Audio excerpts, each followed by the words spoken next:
That's a lot of press. Wow.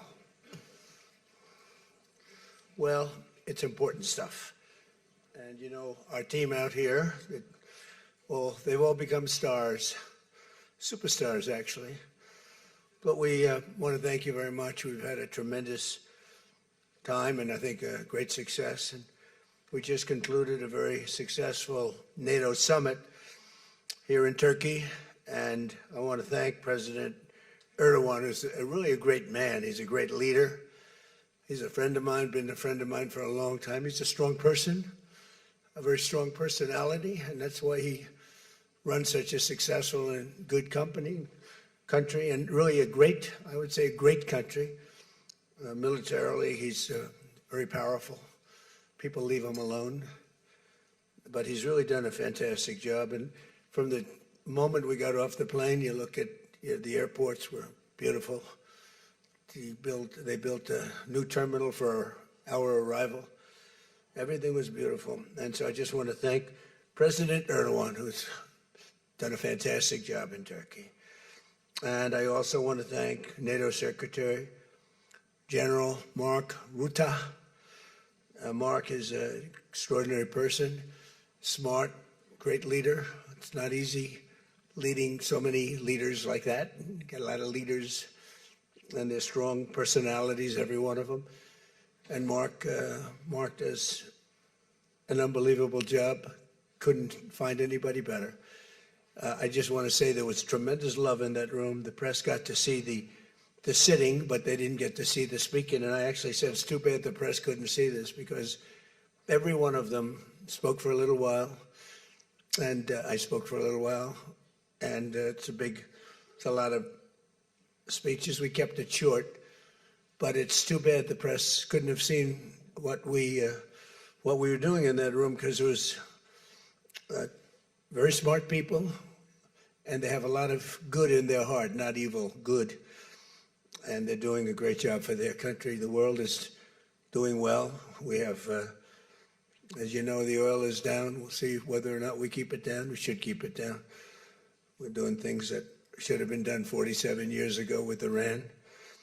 And I just want to say that throughout my first term and over the past 18 months, the United States has led a historic effort to dramatically increase the defense spending and to have equipment that no other country in the world has. When you look at Venezuela, when you look at Iran, essentially demolished their military in a couple of weeks.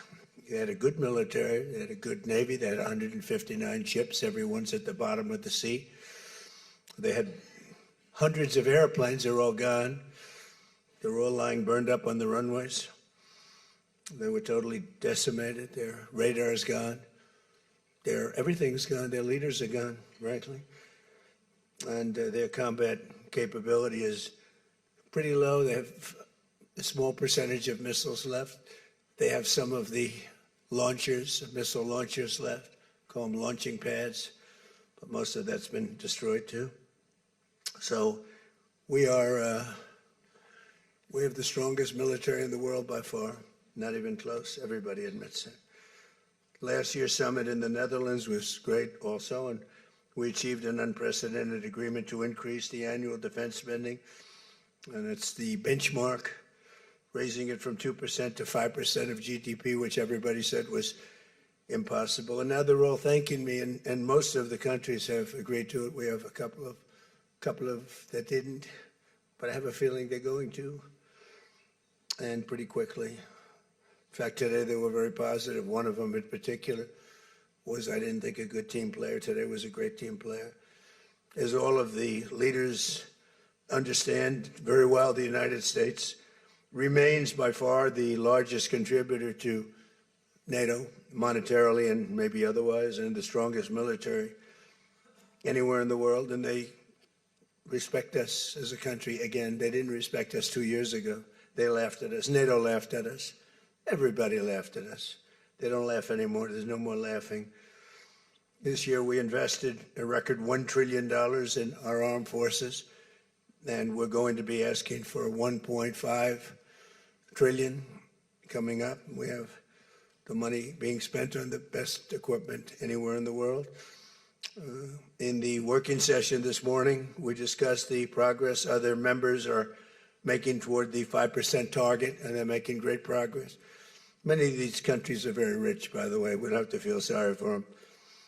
But it doesn't mean they're properly protected. There's a big difference. Some have truly answered the call, and others are making big changes and will be answering the call. I think I can say in all cases they're going to be answering the call. And we'll be taking in over $1 trillion a year toward defense. And that's a tremendous amount of money. It's a big up. They were at 2%. They were actually at 1%. I got them to 2%. Then I wanted to get them to 5%. And we got up to 5% the last time.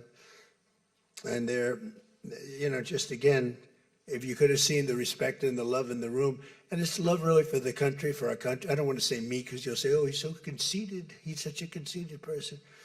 But they do. I mean, they like the job I'm doing. They said, we love you. These are grown people saying that. Isn't that nice? Maybe, I don't know, maybe they're trying to get to me. And the way they did, because there was tremendous unity in that room. And I urge all nations to accelerate their plans to get the benchmark as quickly as possible. The benchmark is going to be that 5% number. That's the number it should have been for years.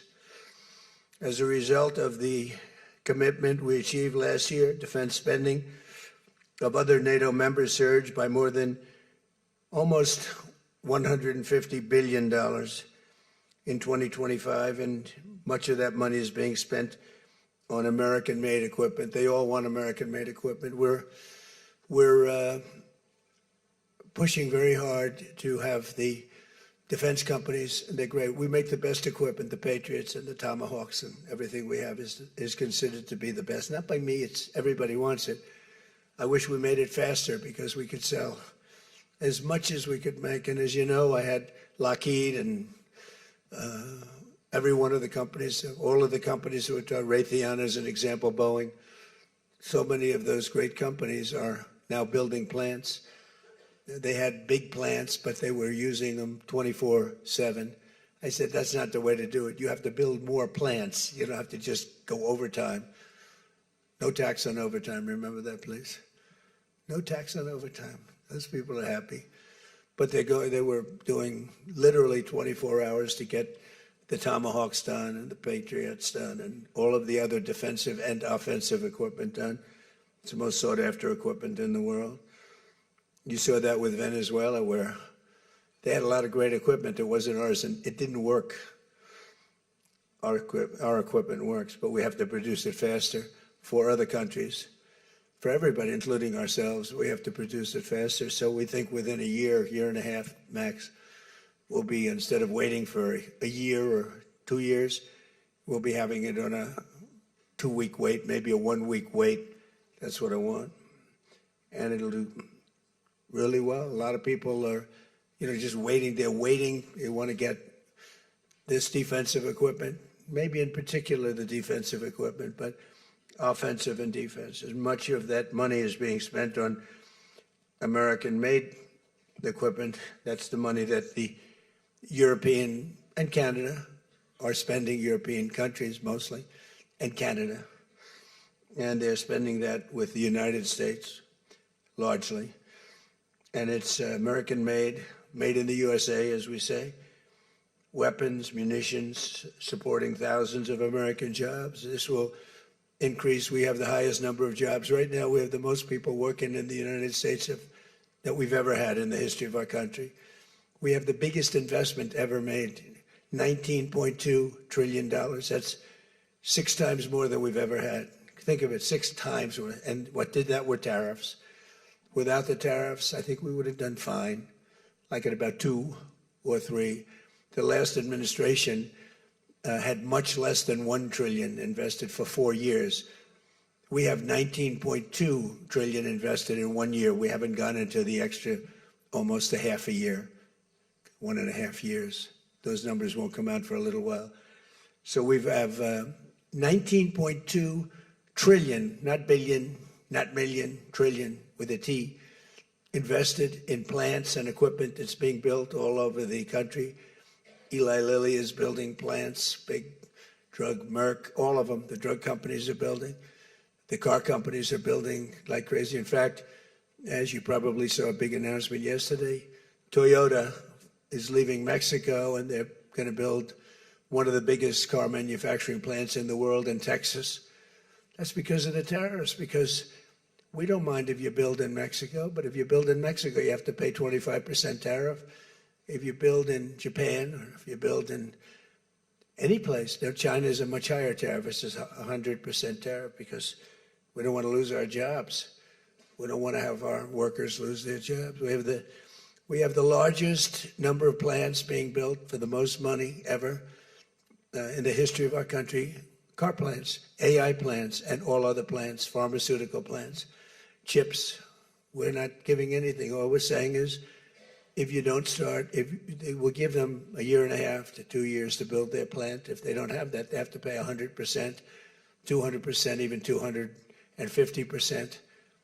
If they make a chip, or if they make a car, if they make pharmaceuticals. So the pharmaceutical companies are moving in at record levels. There's never been anything like what's happening. Let me put it a different way, put it to you in a more broad fashion. There has never been anything like has happened with this country or any other country in the history of the world. There has never been growth. There's never been manufacturing plants being built. We have so many being built. And in the big ones, like AI, some of the AI, we let them build their own electric plants. We force them to build. We don't want it because the old grid that we have wouldn't be able to supply. They need, just as an industry, more energy than the entire country produces right now, when you think about it, which is incredible. So take all of the energy that the United States produces, and that one industry, which is so big, so powerful, it needs more than that. In fact, some people say almost double.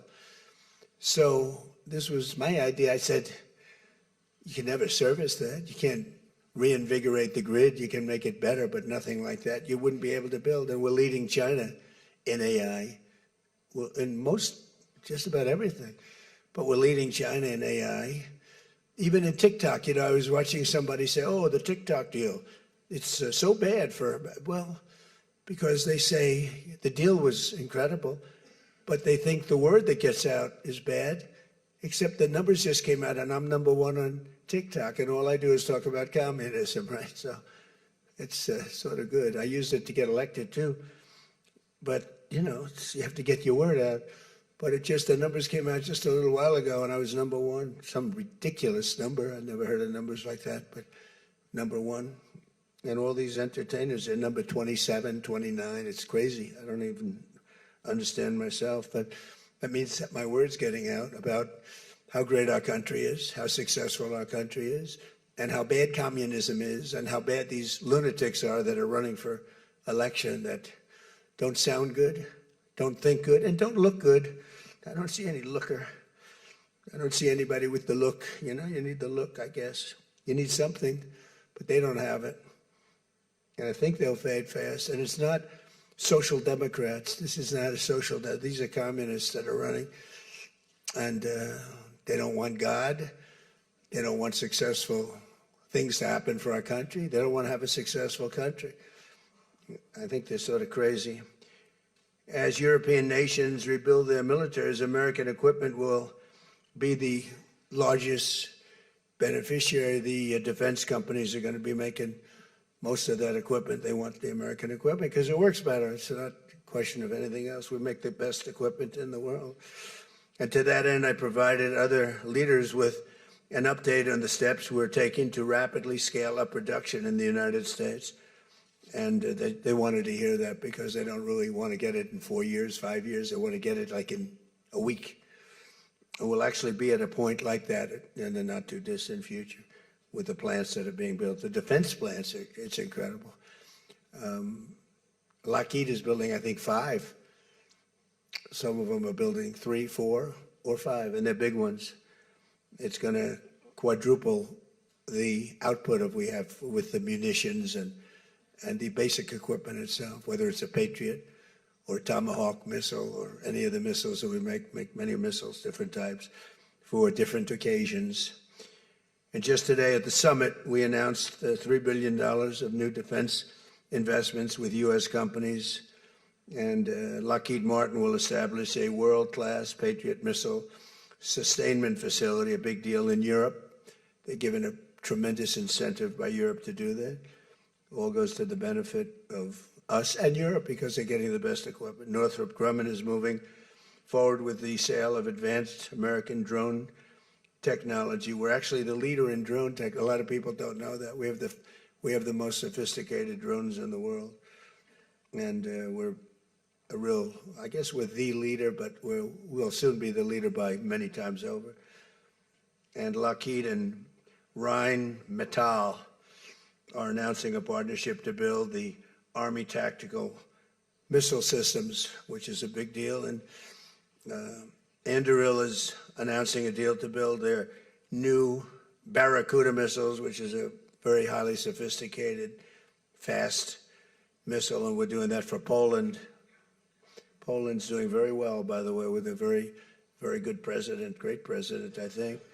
All of these agreements directly benefit the U.S. defense industry and base, and what it really does is it means jobs. And again, I have to just say that when Toyota announced yesterday, I wasn't that surprised, but everybody wanted to get that. That's the largest, I think it's going to be the largest plant in the world, car plant, and they're moving into the United States. And again, they're doing that to avoid paying the tariff, because if you build your product here, you pay no tariff. If you don't, you pay a 25% tariff, depending, 35% sometimes 100%, 200%, depending on what the product is. As an example, we're doing great on steel because we charge tariffs. So now all of a sudden the steel industry, which was absolutely dead a few years ago, I revived it in my first term, pretty good. And then they blew it in the Biden term. What a shame. They just blew it right out the window. They had no idea what they were doing. And I quickly revived it at the beginning of this term, year and a half. And the steel business is through the roof. We don't even make aluminum anymore. Now we're going to have the largest aluminum plant in the world being built in Oklahoma. I love Oklahoma. 77 out of 77 counties, 3 times. And it's great. It's a great state. They're going to be building the largest aluminum plant in the entire world in Oklahoma. It's starting very soon. Over the course of the past 2 days, I had a number of excellent discussions with other leaders at the summit and held productive bilateral meetings with essentially all of them. We had dinner last night, just about all of them were there. President Erdogan of Turkey, as well as President Zelensky, and he just came in, as you probably saw, had a little press conference, and also President al-Shara of Syria, who's doing an unbelievable job in unifying Syria. What a job he's doing. Syria was a mess with what happened with the previous government, you know that. Very dangerous place, and now it's just come together. He's done a fantastic job. People are talking about it.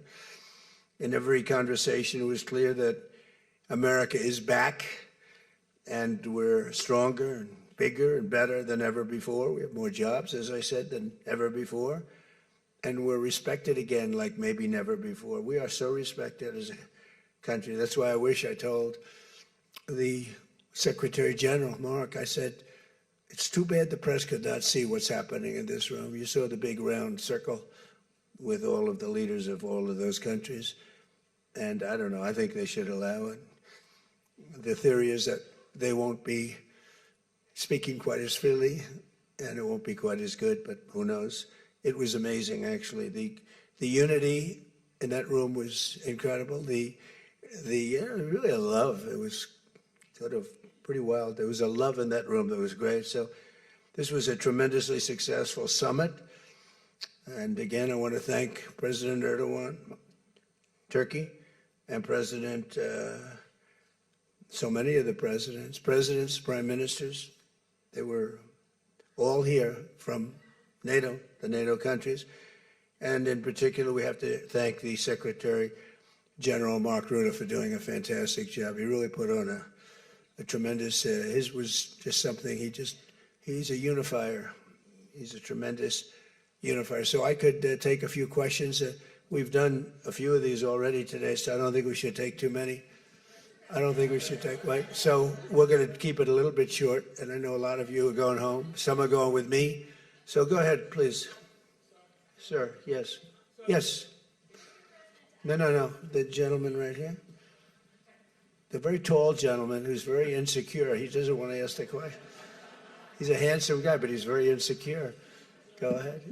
Do you want to shout it out? Give him a mic. How about giving him a mic? You shout it out.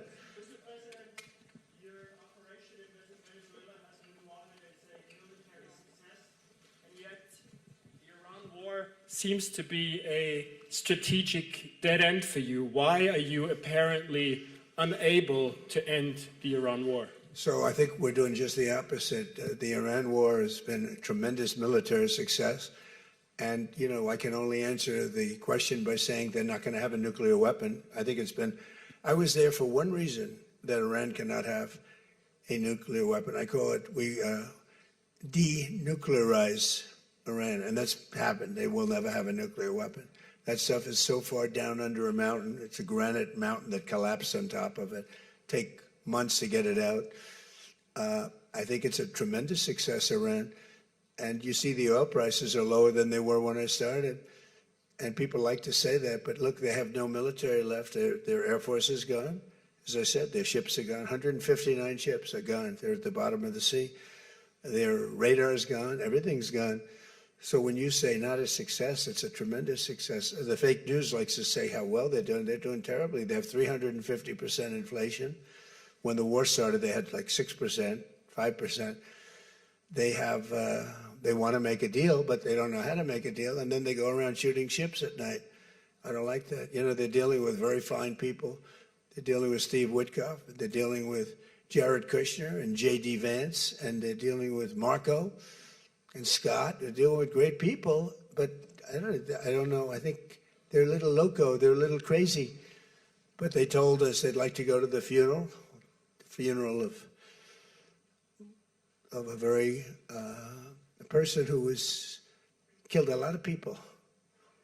Khomeini killed a lot of people over the years, and there for a long time. Don't forget what we did. Should have been done 47 years ago. It could have been done any time within 40. This has gone on for, they were the bully of the Middle East. So they're a much different country. Now, in one day, all of their anti-aircraft things are gone. That doesn't mean they're not going to get a plane at some point. But all of it's gone. Everything's gone. Their leaders are gone. They had leaders, they're gone. And they had another set of leaders, they're gone. Now they have another set of leaders, they may be gone. Who knows? And you know what? I may be gone too, because I'm their number one target. It's out all over the place. I'm their number one because they're scum. That's the way they act, and that's the way they've done it for 47 years. But I'm doing what's right for the country. I'm doing really what's right for the world. They have to be stopped. And they've killed thousands, hundreds of thousands of people. They killed 52,000 protesters over the last 3 months. So when you say we're not doing well, I think we're doing phenomenally well. Our military has been incredible. Plus, we had a blockade. Did we have a blockade? Did you ever see a blockade work that way? You know, for you that said we're not doing well there, we did great in Venezuela. That was a one-day war, and they're very good military. You know, it's a very military country. We took out one of the worst human beings in the world, Maduro, and he's in jail waiting for trial. But what he did to this country was incredible, including the fact not only the drugs, but he had people pour into the country from prisons. They opened up their prisons. They allowed them to come in. We're getting them out. We're getting them all out. But we have, with the Biden open border policy, with Kamala as your border czar. Remember, she was a border czar, but she never called Border Patrol, never once, and she never went to the border. The border was a disaster. Now it's fixed. It's fixed where we have nobody, and I don't do these numbers. 0 people come in through our border, through our southern border. 0. And that's been announced now every month for the last 12 months, 0. We had millions of people come in, under 25 million people, I think more than that under Biden. And they weren't people that you want, and for the most part, they were drug dealers. They were escaped from, think of it, all the prisons, and I'm not just talking about from South America, I'm talking about from the Congo, I'm talking about from all over the world. The prisons were emptied out.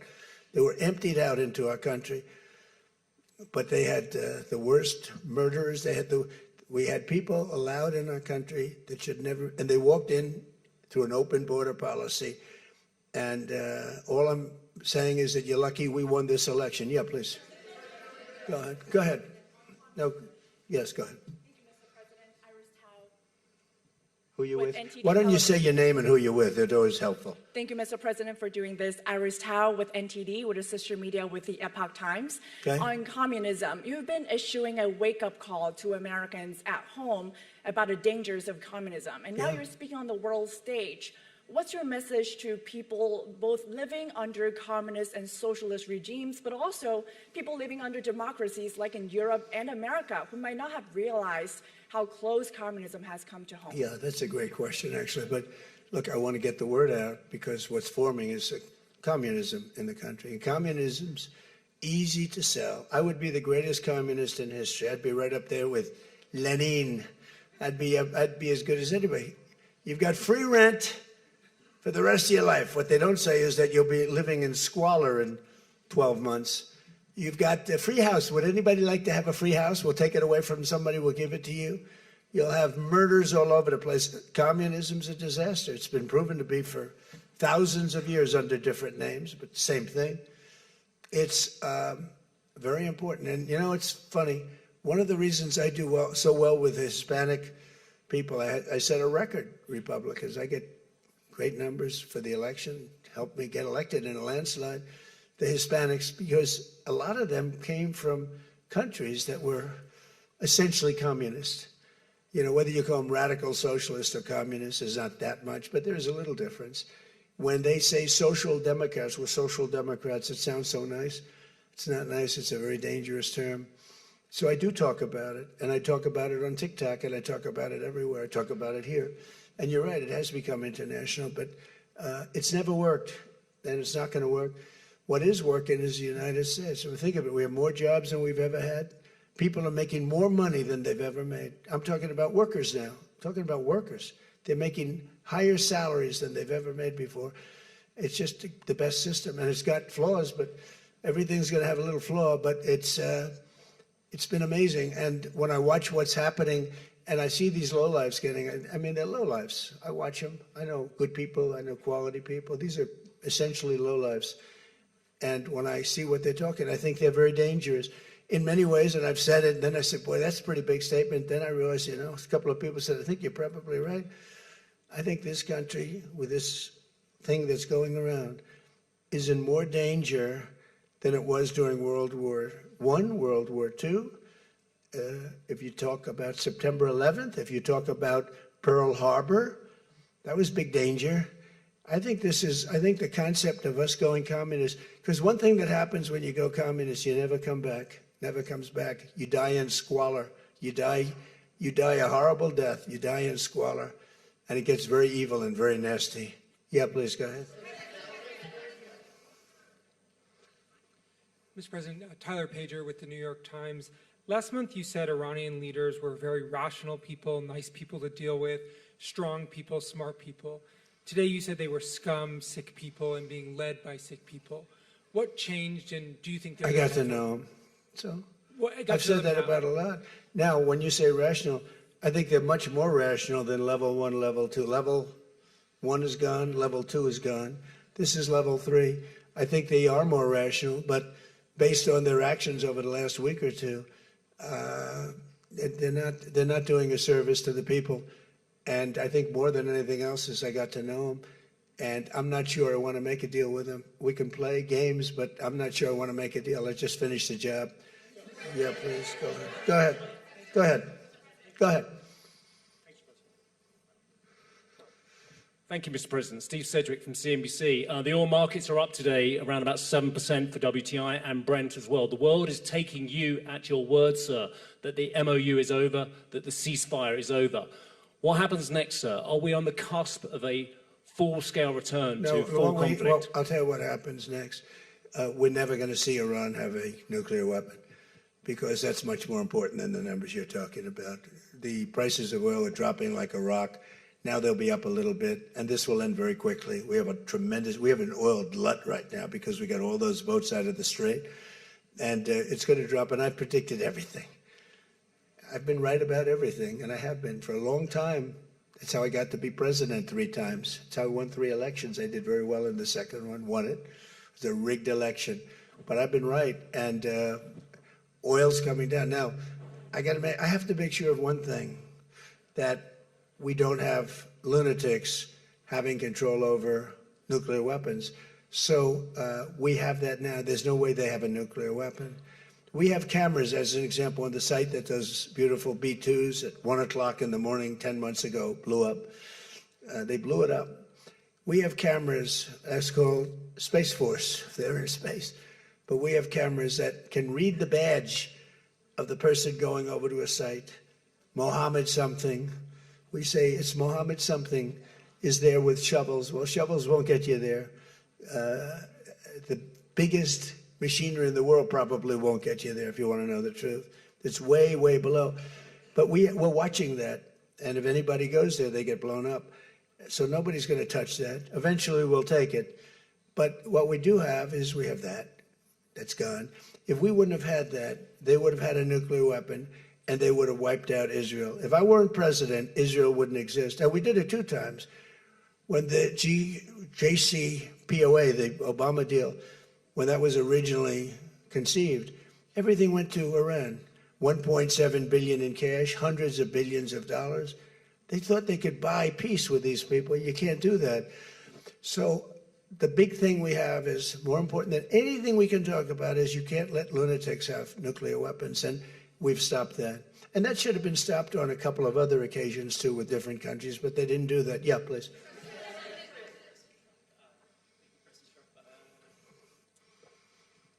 Stephen Nelson from the New York Post. I'd like you to address speculation that you're leaving Ankara not in the new Air Force One because of security concerns involving Iran.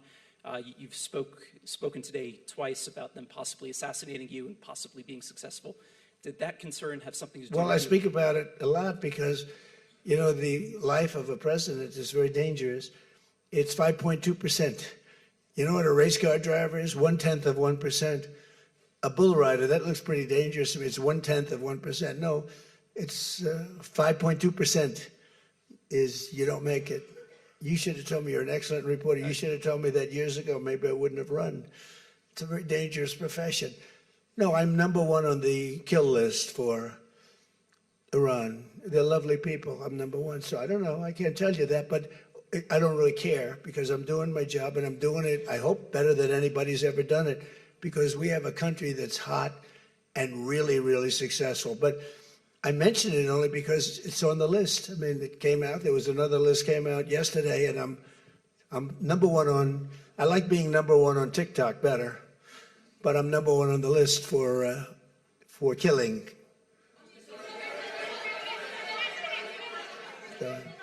Go ahead. Hey, Sean McCreesh, New York Times. But why aren't you flying the new plane home? Say what? Why aren't you flying on the new Air Force One home? It's flying to Europe, to one of the big bases, 2 or 3 of the big bases, where we can show it to the people.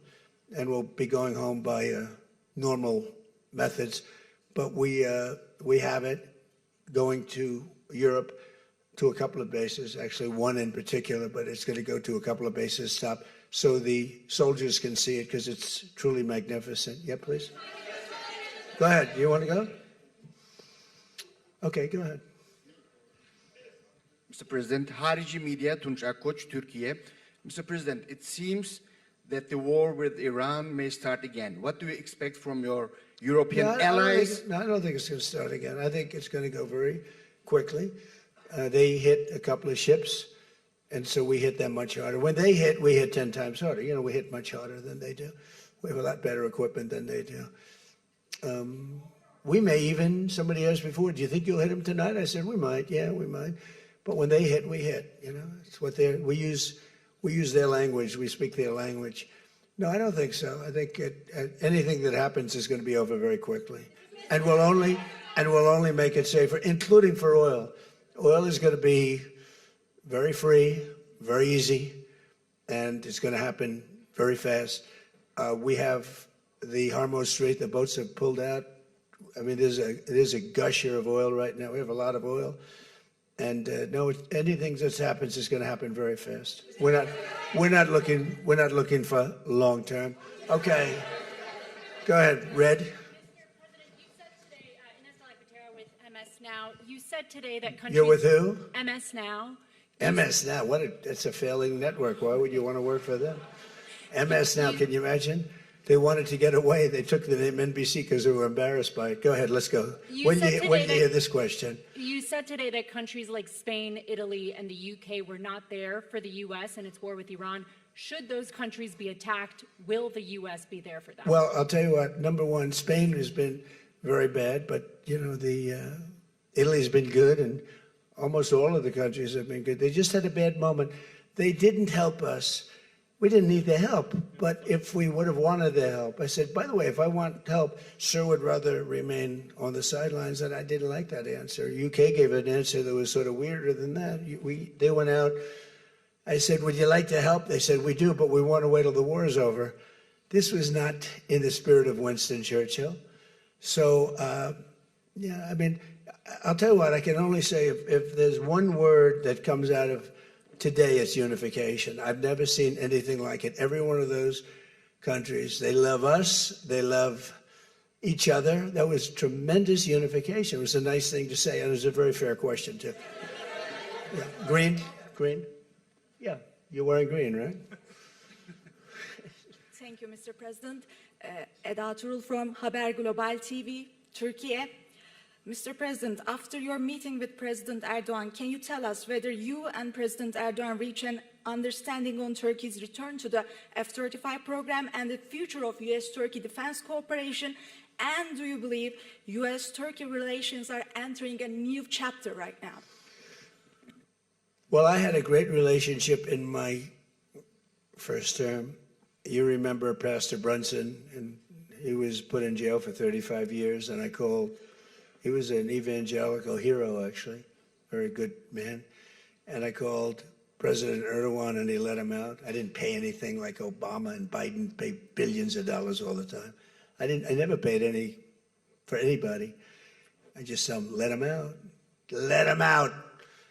But in this case, I didn't say it the second way. I said it the first way. I said, look, he's a good man. He's highly respected in the evangelical, and I'd like you to let him out. And he was in my office, in the Oval Office the following day, Pastor Brunson.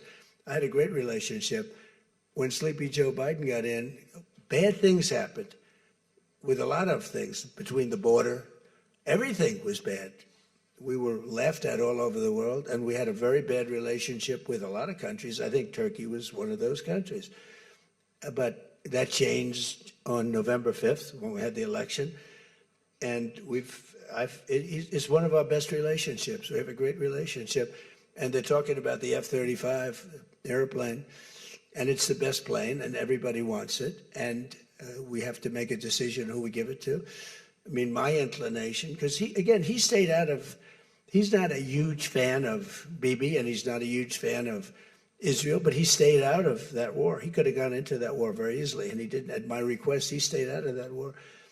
He's been a very good ally. I mean, Marco could tell you we have a very strong relationship with Turkey. You know, it's a very big country. It's a very powerful militarily. It's the second most powerful country in NATO. It's a NATO country. So whether or not we do that, I haven't totally made up my mind. But my inclination is to say, look, he's done everything. He's helped us in so many different ways. And you know who else has been good to us? China. China never came into the war. They get 50% of their oil from Hormuz Strait. They never came into the war. They never said, I'm going to send a ship in 5 destroyers along each side of the ship. They never did. No, President Xi's been great. Everyone's been sort of great, to be honest. You know why? Because they respect our country again. They laughed at our country. They thought we were a bunch of fools. They saw a president that couldn't talk, he couldn't walk. It was a disaster. They lost respect for our country, but now they have more respect for our country than they've ever had before. Thank you all very much. We'll see you back. Thank you very much, everybody.